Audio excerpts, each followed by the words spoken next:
You know, you play that, and I hate to sound like a Scrooge, but I used to work in a department store, and we used to sit there for an 8-hour shift and have to listen to that Muzak Christmas tape over and over. Mm-hmm. And they would play the single most annoying song known to man. You all know that song I'm talking, that song, The 12 Days of Christmas. Now, first off, guys, I don't believe this song.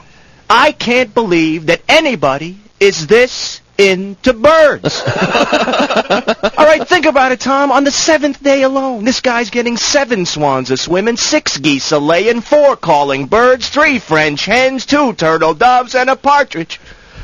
That's 23 birds. Who is this man? Alfred Hitchcock? Now, by the 12th day, he's accumulated 42 swans a-swimming, 42 geese a-laying, 36 calling birds, 30 French hens, 22 turtle doves, and 12 partridges. Now, I hope this man's got a newspaper subscription. Because that's 184 birds. And we didn't even take into consideration those geese are a-laying. Some of those eggs will be a-hatching.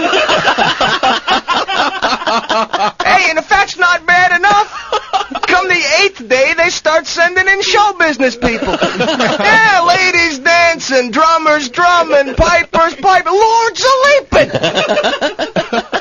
All right, Bob, I'll accept that they're in show business. They're used to working around the holidays. But what about those poor maids a-milking?